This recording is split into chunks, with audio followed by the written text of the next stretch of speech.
오늘 주시는 하나님 말씀은 창세기 17장 1절에서 8절에 있는 말씀입니다. 구약성경 창세기 17장 1절에서 8절 말씀 받들어 봉독하겠습니다. 아브라함이 99세 때 여호와께서 아브라함에게 나타나 그에게 이르시되 나는 전능한 하나님이라 너는 내 앞에서 행하여 완전하라. 내가 내 언약을 나와 너 사이에 두어 너를 크게 번성하게 하리라 하시니 아브라함이 엎드렸더니 하나님이 또 그에게 말씀하여 이르시되 보라 내 언약이 너와 함께 있으니 너는 여러 민족의 아버지가 될지라. 이제 후로는 내 이름을 아브라함이라 하지 아니하고 아브라함이라 하리니 이는 내가 너를 여러 민족의 아버지가 되게 함이니라. 내가 너로 심히 번성하게 하리니 내가 내게서 민족들이 내게 나게 하며 왕들이 내게로부터 나오리라. 내가 내 언약을 나와 너와 및 내 대대 후손 사이에 세워서 영원한 언약을 삼고 너와 내 후손의 하나님이 되리라. 내가 너와 내 후손에게 내가 거류하는 이 땅 곧 가나안 온 땅을 주어 영원한 기업이 되게 하고 나는 그들의 하나님이 되리라. 아멘. 우리 인사하겠습니다. 우리 서건사님도 6개월 동안 타국에 가 있으시다가 오니까 괜찮으시죠? 네, 반갑습니다. 나중에 만나면 또 이렇게 인사하시고요. 우리 교우들끼리 한번 인사하겠습니다. 오늘 영혼의 샘터에 나와 있는 것처럼 마른 땅에도 봄이 오면 새싹이 돋아납니다.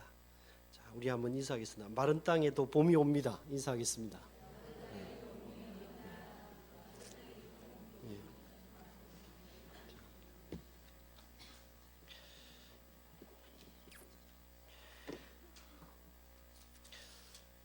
우리가 아브라함이라는 믿음의 조상에 대해서 계속해서 묵상을 하고 있는데 오늘 묵상하는 아브라함 모습을 보면서 여러분 아브라함을 굉장히 위대하게 바라보시지만 사실 우리가 계속해서 보는 것은 아브라함의 단점들, 약점들, 참 아브라함도 우리와 똑같은 사람이구나, 이런 관점에서 계속해서 우리가 말씀을 보고 있습니다. 여러분도 아마 이런 고민들이 분명히 있을 거예요. 아마 이런 고민이 없으시면요, 이게 사실은 비정상이에요. 어떤 고민이냐 하면요, 내가 이렇게 신앙 고백하는 거하고 나의 삶하고 이게 괴리가 굉장히 큰 거예요. 이 간격이, 이 신앙 고백하고 삶하고 이게 딱 일치가 되어져야 되는데 이게 일치가 안 되는 거예요. 그 간격이 너무 넓은 거예요. 그래서 그러다 보면 어떤 현상이 일어납니까? 갈등이 막 일어나는 거예요. 막 회의도 일어나고, 막 의심도 일어나고. 그러니까 기도하고 기도 응답 사이에는 긴 기간이 있잖아요. 아브라함도요, 기도를 뭐 한두 번 했겠습니까? 특별히 이제 그 자녀를 위해서 기도했겠죠. 근데 그 기도하고 기도 응답 사이에는요, 무려 어마어마한 그 하나님 말씀이 주어지고 그 말씀이 응답되어지는 데는요 25년의 시간이 걸립니다. 근데 그 긴 기간 동안 그 간격을 뭘로 메워야 되는가? 하나님은요 그걸 믿음으로 메워가기를 원하신다는 거예요. 기도와 기도 응답 사이 그 간격, 기도하고 바로 응답이 되어지면 참 좋겠죠. 저도 그러길 원해요. 근데 사실 우리 삶의 현장은 그렇지 않거든요. 하나님은 기도와 그 기도 응답 사이에 그 긴 시간들을, 그 공백들을 여러분 하나님을 신뢰하는 것을 배워가는 그 믿음으로 그 간격들을 채워가기를 하나님께서는 원하신다는 거예요. 우리 신앙하고 신앙 고백하고 이 실제 삶하고 이 괴리, 이 간격, 여러분 이것 때문에 얼마나 아브라함도 얼마나 의심해요. 얼마나 갈등해요. 때로는 넘어지기도 하고. 이거는요, 예수 믿는 사람이라고 하면요, 누구나 가지고 있는 갈등이요, 고민이요, 의심입니다. 이게 어기에 없잖아요. 그럼 그게 오히려 비정상적인 거라니까요. 오히려 여러분이 지금 갈등하고요, 고민하고, 때로는 의심하고, 거기 좀 더 강도가 좀 강해져 가지고 회의에 빠지기도 해요.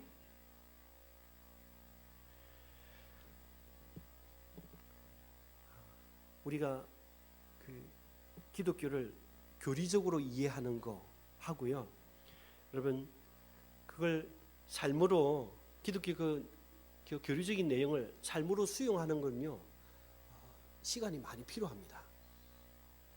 그 간격 때문에. 예수 믿으면 바로 사람이 확 변화되어지고 했으면 저도 참 좋겠어요. 그럼 참 편할 것 같아요. 그런데 그러지가 않아요. 여러분, 지난 한 주간도 그런 고민, 갈등, 회의, 의심 막 일어나지 않던가요? 하나님 사랑이십니다. 여러분, 당신은 사랑받기 위해 태어난 사람. 막 저는 저한테 주문을 걸어요. 너는 사랑받기 위해 태어난 존재야. 막 얘기해도요, 거울을 보고 얘기를 해도요, 이게 안 받아들여요. 이게 가슴까지 안 와요. 머리로는요, 이해해요. 알고 있어요. 근데 이게 가슴으로 안 와요. 참, 물론 이제 심리적으로 어릴 때 이렇게 받아왔던 상처들도 물론 작용하고 있습니다. 그런 거 모르는 거 아니? 그런 작용도 있지만, 여러분, 하나님은 사랑이십니다. 때로는 그런 찬양을 부르면 그 순간에 감격이 와요. 눈물도 나요. 그리고 돌아서면요, 그것으로 끝이에요. 하나님이 사랑이십니다는 이 말씀이 나의 삶 속에 그대로 받아져서 정말로 감동과 감격, 그런 기쁨, 그런 것들이 여러분 삶 속에 이루어지려면 시간이 필요하다는 거예요. 물론 그리스도인이 되면 어느 시점이 되어지면 반드시 그 십자가의 그 사랑, 그 감동, 그 감격, 여러분 그 기쁨, 그 눈물을 우리도 경험하게 될 겁니다. 반드시. 하나님을 배울 수 있는 가장, 하나님을 알아갈 수 있는, 배울 수 있는 가장 분명하고 확실한 방법은요, 삶을 통해서 배우는 거예요. 누군가 이런 얘기를 했습니다. 우리 삶의 현장은요, 신학교다, 이런 얘기를 했습니다. 저는 참 동의합니다. 왜냐하면 신학교를 다녀봤고, 신학대학을 가고 신학대학원을 가서 7년 동안 신학 공부를 해봤기 때문에 이걸 압니다. 어떤 사람은요, 신학대학에 갔는데 어떤 사람은 하나님에 대해서 알고 싶은 그 목마름 때문에, 그러니까 목회자가 되려고 온 게 아니고 하나님에 대해서 알고 싶어서 온 사람도 있어요. 공부를 해서 머리로 하나님을 아는 거 하고요, 이 삶으로 부딪혀서 하나님을 아는 거는요, 질적으로 다릅니다. 우리가 지금 필요한 것들은 뭐냐면, 성경 공부도 많이 했어요. 여러분, 신학교 가면요, 신학생들 되게 교만합니다. 그것도 저 입장이지만 제가 이렇게 얘기하면 저보고 교만하다고 얘기할지 모르겠습니다. 되게 교만. 그러니까 하나님을 지식적으로 알거든요. 굉장히 성경에 대해서 박식합니다. 그런데도 삶을 보니까요, 아직 하나님을 잘 몰라. 왜? 삶으로 부딪혀서 하나님을 아는 게 아니고 머리로 알기 때문에 그렇습니다. 그래서 여러분이 이런 얘기를 자주 듣죠. 주일날 그리스도인들하고 주중에 그리스도인들하고 참 다르다. 그 삶의 괴리 때문에 그렇습니다. 아직까지 머리로는 아는데 이게 가슴으로 안 와닿는 거죠. 경험으로, 체험으로 하나님을 아직 배우지 못한 거예요. 오늘 본문에 나오는 아브라함이요. 여러분 이렇게 시작합니다. 아브라함이 99세 때 여호와께서 아브라함에게 나타나서 그에게 이르시되 나는 전능한 하나님이라 너는 내 앞에서 행하여 완전하라. 하나님을 여러분 아브라함이 그전에도요 하나님이 전능하다는 거 알았을까요? 몰랐을까요? 알았죠. 여러 번 나옵니다 성경에. 그런데 하나님께서 다시 또 나타나서 이 시점에 99세가 된 이 시점에 다시 나타나셔서 하나님께서 계시합니다. 나는 전능한 하나님이다. 그리고 나서 그의 삶은요 그 전능하신 하나님을 몸으로 경험으로 배워가는 것을 보게 되어집니다. 그전에 머리로 알았던 그 하나님을 이제는 가슴으로 알아가는 거죠. 여러분 나중에 가면 야곱이라는 사람이 나오는데 아브라함 아들 이삭이잖아요. 그 아들 야곱이 나오잖아요. 야곱이 형을 배신하고 아버지를 배신하고 도망가잖아요. 그 바다나람으로 도망가는 그 길에 어느 날 그 베델이라는 원래는 루스인데 그 베델이라는 곳에서 돌베기를 하고 잠을 자잖아요. 그동안에 야곱이 아버지 이삭을 통해서 얼마나 하나님에 대해서 많이 들었겠어요. 얼마나 의식을 제사를 얼마나 많이 행했겠어요. 그런데 그때 야곱이 뭐라고 고백한 줄 아세요? 이제야 내가 하나님을 알겠다는 거예요. 그때 만나 주신 하나님, 그 만남을 통해서 하나님을 알겠다. 여러분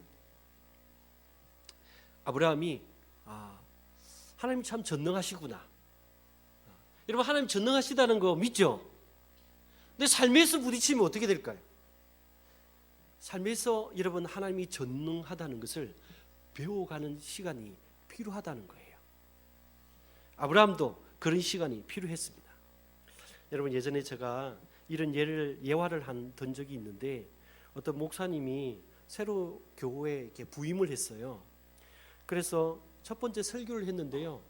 교우들이 너무 은혜 받고 감동을 받았어요. 그리고 그 다음 주가 됐는데요.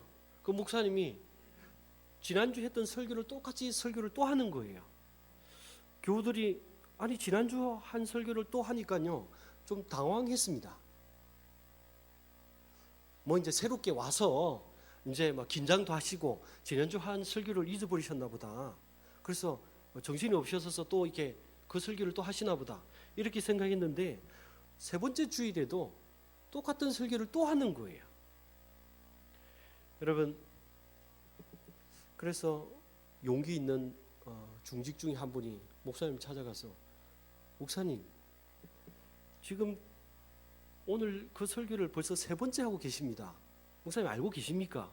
그랬더니 알고 있대요. 언제 새로운 설교를 하실 겁니까? 그랬더니 목사님이 하시는 말씀이 제가 보니까 교우들이 하나님 말씀을 제가 했던 그 말씀을 하나님 말씀으로 안 받고 그 말씀을 삶 속에 적용을 안 하더래요. 그래서 그 설교를 또 한 거라고. 언제 새로운 설교를 할 건가? 그 말씀이 삶 속에 적용되어지면 그런 모습들이 보이면 그러면 새로운 설교를 하겠다. 여러분 이게 예화입니다. 사실 이런 경우는 없어요. 여러분 그런 경우 보셨나요? 그런 경우 없습니다. 근데 굉장히 의미 있는 거예요. 우리가 많은 설교를 듣지만 그래서 성경 지식이 쌓여졌어요. 그러니까 하나님이 어떤 분인지를 알아. 그런데 머리로는 알아요. 삶의 속에서 부딪힘으로 하나님을 적용을 안 하니까 삶 속에서 부딪힘으로 그 하나님을 알지는 못하는 거예요. 이것이 여러분 아브라함의 고민이기도 하고요. 오늘 살아가는 저와 여러분의 고민이기도 합니다. 그래서 이렇게 회의에 빠지고 의심하고 갈등하는 거예요. 아브라함에게 나타나신 때는 99세. 여러분 그 나이가 참 주목이 됩니다. 창세기 16장 16절에 보면 하갈이 아브라함에게 이스마엘을 낳을 때 나이가 86세였습니다. 그러니까 기다리다가 안 돼가지고 결국 자기 나름대로의 머리를 썼는데 그래서 태어난 아들이 이스마엘이에요. 그러고 13년의 세월이 지났습니다. 하나님은 여전히 그 태어난 이스마엘은 아니라고 얘기하고 너 사라를 통해서 태어난 아들이 약속의 아들이라고 얘기하고 그러면 그 기간 동안에도 뭔가를 줘야 되는데 안 주는 거죠. 여전히 자녀가 없습니다. 그러니까 얼마나 초조해지겠어요. 나중에는 여러분 아브라함이 생물학적으로 아이를 낳을 수 없는 99세에 사라도 경수가 다 끊어졌어. 이제는 그런 상황이 안 되는 거예요. 그러니까 어떻게 됐어요? 절망하는 거죠. 그런데 그 상황에 하나님께서 99세에 나타나셔서 하시는 첫 번째 한 말씀이 나는 전능한 자다. 하나님의 전능성을 보여줄 수 있는 절호의 기회라는 거예요. 우리는 때로는 그 절망인데 그 시간이 우리 그 시간이 고통인데요. 그 시간이 하나님의 입장에서 보면 하나님을 드러낼 수 있는 절호의 기회라는 거예요. 평상시에는 하나님이 잘 드러나지 않아요. 아브라함의 삶에도 마찬가지였습니다. 그런데 오히려 고통의 시간이, 고난의 시간이, 절망의 시간이 하나님을 만날 수 있고 하나님을 경험할 수 있는 절호의 기회다고 말씀하고 있는 거예요. 99세 이제 아이를 낳을 수 없는 그 시점에 하나님의 전능성이 확실하게 드러날 수 있는, 이거는 누구도 부인할 수 없는 그래서 삶으로 하나님의 전능성을 경험하라고 말씀하고 있는 것입니다. 도전하고 있는 거죠. 여러분, 인간적으로 우리 삶의 현장이 이런 고난의 고통의 때가 있잖아요. 그때는 불평하고 원망할 때가 아니고 그게 우리의 기본적인 본성이지만 이때가 하나님을 경험할 수 있는, 나의 믿음이 성장할 수 있는 절호의 기회구나, 오히려 역으로 그렇게 여러분 생각할 수 있기를 바랍니다. 그리고 도전하시기 바랍니다. 오히려 그 시간이 하나님을 만날 수 있는, 인생은 조금 전에 말씀드렸던 것처럼 인생은 하나님을 배우는 신학교다. 몸으로 배울 수 있는, 온몸을 통해서 배울 수 있는, 머리로 배우는 게 아니고 몸으로 배울 수 있는 신학교 같은 곳이다. 그렇게 여러분 받아들이셔야만 우리가 믿음이 자랄 수 있습니다. 하나님이 전능하신 분이라고 말씀하셨을 뿐만 아니라 그 전능하신 하나님이 아브라함을 통해서 이루고자 하는 뜻이 있다는 거예요. 우리에게도 마찬가지입니다. 우리에게 어려움이 있고 고난이 있으면 그것을 통해서 하나님께서 이루고자 하는 뜻이 있어요. 그걸 뜻을 발견하지 못하면, 그 의미를 발견하지 못하면요, 제가 보니까 고난 자체가, 고통 자체가 고통스러운 게 아니에요. 물론 고통스럽긴 합니다. 그보다 더 고통스러운 것은요, 그 고통이 주는 의미를 찾지 못할 때, 내가 왜 이렇게 어려움을 당하는가? 왜 이렇게 고난을 겪는가? 왜 이렇게 기도 응답은 안 되는가? 그곳에서, 그것을 통해서 하나님께서 이루고자 하는 뜻, 그 의미, 그걸 발견하지 못할 때가 더 고통스럽다는 거 아십니까? 하나님께서 아브라함에게 오늘 창세기 17장 4절 5절에 이렇게 말씀하십니다. 보라, 내 언약이 너와 함께 있으리니 너는 여러 민족의 아버지가 될지라. 이제 후로는 내 이름을 아브라함이라 하지 아니하고 아브라함이라 하리라. 이는 내가 너를 여러 민족의 아버지가 되게 함이니라. 이게 하나님의 뜻이에요. 전능하신 하나님께서 아브라함에게 나타나셔서 아브라함에게 이루시고자 하는 뜻이 있다는 거예요. 단순히 여러분, 아브라함은요 그냥 높으신 아버지라는 뜻입니다. 근데 아브라함은 이름을 개명해 주잖아요. 굉장한 의미가 있는 거죠. 아브라함은 모든 민족의, 모든 열국의 아버지라는 거예요. 단순히 너는 너 자신, 너 하나의 신앙으로 만족하는 존재가 아니라는 거죠. 너는 처음에 부르실 때도 너는 복의 근원이 될지라, 복의 통로가 될 거라고 분명히 말씀하셨습니다. 그러니까 나 하나로 만족하는 신앙 수준에 머무르는 게 아니라 너는 여러 열국의 모든 민족의 믿음의 아버지가 될 거다. 그만큼 어떻게 영향을 미치는 복의 통로가 되어져야 된다는 것입니다. 이게 하나님의 뜻이에요. 전능하신 하나님께서 아브라함에게, 오늘 우리에게도 마찬가지죠. 하나님께서 단순히 나만 복 받고 아브라함을 여러분 부러워하는 것 중에 참 복을 받은 존재라고, 그래서 참 아브라함처럼 되기를 원하지만 여러분 그 다음에 뭡니까? 반드시 사명이 있습니다. 뜻이 있습니다. 내가 복 받는 것으로 끝나지 않고 그 복을 나누어줘요. 흘려보내야 됩니다.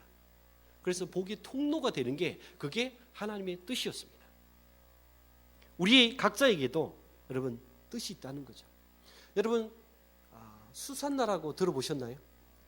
수산나, 여러분 이 수산나가 여자분인데 이분이 교회에 나와서 예배를 드리고 또 집회를 참석하고 이러면 항상 결단의 시간이 있잖아요. 하나님을 위해서 뭘 할 건가? 이렇게 초청을 하잖아요. 그럼 그 굉장히 부담되는 거예요. 그 시간이. 하나님을 위해서 내가 뭘 할 수 있을까? 나 가정주부인데 뭘 할 수 있을까? 그런 초청의 시간이 되면, 그런 결단의 시간이 되면 굉장히 부담스러워했던 사람이 수산나였는데, 이 사람 하나님 앞에 기도하기를, 하나님 저는 별로 할 것이 없습니다. 아무리 찾아봐도 이 가정주부가 뭘 할 수 있을까? 그래서 그가 생각했는 것 중에 하나는 뭐냐면, 이 수산나가 자녀가요 19명. 그 시대는 그랬습니다. 그 시대는 자녀가 19명 있어요. 하나님, 이 자녀들을 내가 하나님을 사랑하고 하나님의 말씀을 하나님을 사랑하는 자로, 그래서 하나님의 말씀으로 잘 가르치겠습니다. 그래서 언어를 가르칠 때도요 성경을 가지고 가르치는 거예요. 그러니까 아이들한테 이 시대는요 라틴어 이런 것들을요 성경을 가지고 라틴어를 가르친 거예요. 하나님의 말씀을 가지고. 여러분 수산나가 누군지, 수산나는요 여러분 감리교 있죠. 감리교를 만들었던 존 웨슬레 그의 어머니입니다. 그러니까 요한 웨슬레는 몇 번째 아들이냐면요 16번째 아들이에요. 그 밑에 찰스 웨슬레는요 18번째 아들입니다. 그러니까 여러분 영국을 도덕적으로만 변화시킨 게 아니라 나라 자체를 구해내는 일에 쓰임받았던 사람이 요한 웨슬레고 찰스 웨슬레입니다. 그래서 감리교라는 하나의 교단을 만들 정도로 그런 영향력 있는 자녀들로 키워냈죠. 수산나는요 그게 자기 사명이라고 생각했습니다. 우리는요 오늘 아침에 사도행전을 보는데 베드로가 설교를 하는데 3,000명이 회개하고 돌아와요. 어떤 때는 5,000명이 회개하고 돌아옵니다. 우리는 베드로처럼 주님 앞에 사람들을 그렇게 3,000명, 5,000명 여러분 인도하지는 못할지 모르겠습니다. 그런데요, 여러분 베드로를 인도한 사람이 누군지 아세요? 그 동생 안드레였습니다. 우리는 베드로는 될 수 없을지 몰라도 안드레는 될 수 있지 않을까? 그런 영향은 미칠 수 있지 않을까? 아브라함은요 열국의 아버지가 되는 게 하나님의 뜻이었습니다. 여러분 삶에는요 분명히 하나님의 뜻이 있습니다. 생존을 위해서 몸부림치지 말고 하나님의 뜻을 이루가는데 여러분 쓰임받기를 원합니다. 그래서 복의 통로로 7절에 가니까 이런 말씀이 있습니다. 내가 내 언약을 나와 너 및 내 대대 후손 사이에 세워서 영원한 언약을 삼고 너와 내 후손의 하나님이 되리라. 그러니까 단순히 너 아브라함뿐만 아니라 너 후손들, 대대로. 그래서 여러분 우리도 어떻게 합니까? 아브라함을 믿음의 조상이라 합니다. 왜? 우리가 영적인 아브라함의 후손들이잖아요. 그것이 이루어졌다는 거예요. 하나님은요, 내가 너의 하나님이 되는 거, 너 자신뿐만 아니라 너 다음 세대 그 대대로 하나님이 되는 거예요. 이것이 하나님의 뜻이었습니다. 그러면서 그 전능하신 하나님께서 아브라함에게 두 가지를 요구하십니다. 하나는 뭐냐면 1절 하반절에 있는 말씀처럼 너는 내 앞에서 행하여 완전하라. 또 한 가지는요, 여러분 17장 그 다음 읽지 않았지만 후반절에 계속해서 나오는 내용들은 뭐냐면 할례입니다. 할례를 행하라. 이 두 가지입니다. 너는 하나님 앞에서 행하여 완전하라. 하나님 앞에서, 여러분 오늘 이 말씀, 이 하나님 앞에서라는 이 때문에 그게 자기 삶의 모토가 된 사람도 있어요. 우리 장로교 창시자인 존 칼빈, 요한 칼빈이요, 하나님 앞에서, 우리 코람데오 많이 들어보셨죠? 이 말씀을 읽다가 하나님 앞에서, 내가 하나님 앞에서 살아가야겠다. 중간에서 물론 실수도 하죠. 아브라함도 실수했잖아요. 그러나 내가 하나님 앞에서 살아가야겠다. 이 신전의식이 여러분 삶을 어떻게 합니까? 변화시킵니다. 하나님 앞에서 내가 살아간다는 이 의식. 제가 신전의식 하면 늘 예를 드는 사람이 있는데 요셉 있잖아요. 요셉 여러분 형제들한테 인신매매 당해서 애굽에 이집트의 노예로 팔렸습니다. 근데 그 보디발이라는 그 아내가 요셉이 준수하다고 그랬잖아요. 요셉을 늘 유혹합니다. 성적으로 유혹하는 거예요. 근데 요셉이 그 상황 가운데서도 어떻게 합니까? 그 보디발의 아내에게 이렇게 얘기합니다. 내가 하나님 앞에서 어떻게 득제하겠습니까? 그러니까 신전의식을 가지고 살았기 때문에요, 가장 강력한 유혹이었던, 가장 본능적인 거잖아요. 그 유혹을 물리칠 수 있을 때, 물리친 것 때문에 감옥에까지 들어가긴 했지만, 물론 하나님께서 그 인생을 나중에 세워가시지만 그 순간에는 그랬다는 거죠. 내가 하나님 앞에서 어떻게 득제하겠는가. 이 신전의식이 없으면요, 삶이 변화되지 않습니다. 여러분,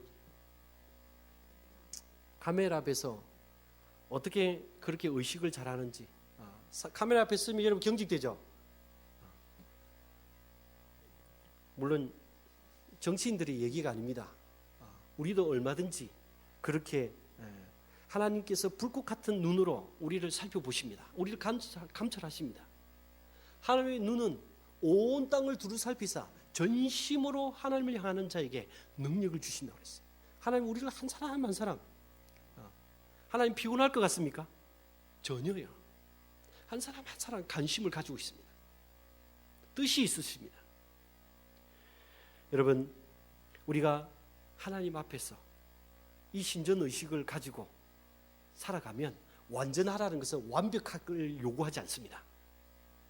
완벽할 수가 없어요. 여러분, 완벽한 신앙을 살아가려고 하면요, 여러분 잘못하면 바리새인 되십니다. 그럴 수 없습니다. 하나님 앞에서 살아가다 보면 성장하게 되어지고 성숙하게 되어집니다. 여러분, 그래서 한 주간 살아가는 동안에 여러분 신앙하고 이 신앙 고백하고 여러분의 삶하고 이 괴리를 하나님 앞에서 살아가심으로 여러분 메꾸고 가시는, 좁혀 가시는 그런 은혜가 있기를 바랍니다. 또 한 가지 요구했다고 그랬죠. 할례. 할례의 특징이 뭡니까? 제가 다 설명 안 하겠습니다. 할례의 특징은요, 한 가지입니다. 너 하나님의 백성이라는 거예요. 하나님의 백성이라는 그 정체성을 잃어버리지 말라는 거죠. 너희 삶을 통해서 하나님이 전능하다는 걸, 전능하신 하나님이라는 것을 드러내라는 거예요. 나타내라는 거예요. 그게 너희 정체성이니까. 그게 하나님 백성다운 삶이니까. 오늘 여러분의 삶의 현장에서, 여러분 지난주 주보에 보시면 그 이렇게 내용에 보면 실천적 무신론이라고 제가 적어놓은 거 있잖아요. 그거 제가 한 말이 아니고요. 이 가까이 계신 지구촌 교회 에서 이제 원로 목사가 되셨지요. 이동훈 목사님이 하셨던 말씀인데, 실천론 무신론자들이, 이게 무슨 말이냐면 하나님을 믿어요. 하나님 사랑한다고 해요. 그런데 그 삶을 보니까 하나님 없는 것처럼 살아가는 거죠. 그걸 가리켜서 실천적 무신론자라고 했습니다. 여러분, 한 주간 여러분의 삶의 현장에서 이 신앙과 이 신앙 고백과 여러분의 이 삶의 괴리, 이 간격을 여러분, 오늘 이 시대의 무신론 시대입니다. 무신론 시대에 여러분, 하나님을 변증할 수 있는 최고의 방법은 뭐라고요? 삶으로밖에 변증이 안 됩니다. 아무리 얘기해봤자요, 통하지 않아요. 여러분 얘기해 보세요. 통하는가? 오늘 이 시대 오직 삶을 통해서 변증할 때만, 그때만 여러분 사람들이 믿어줍니다. 알아줍니다.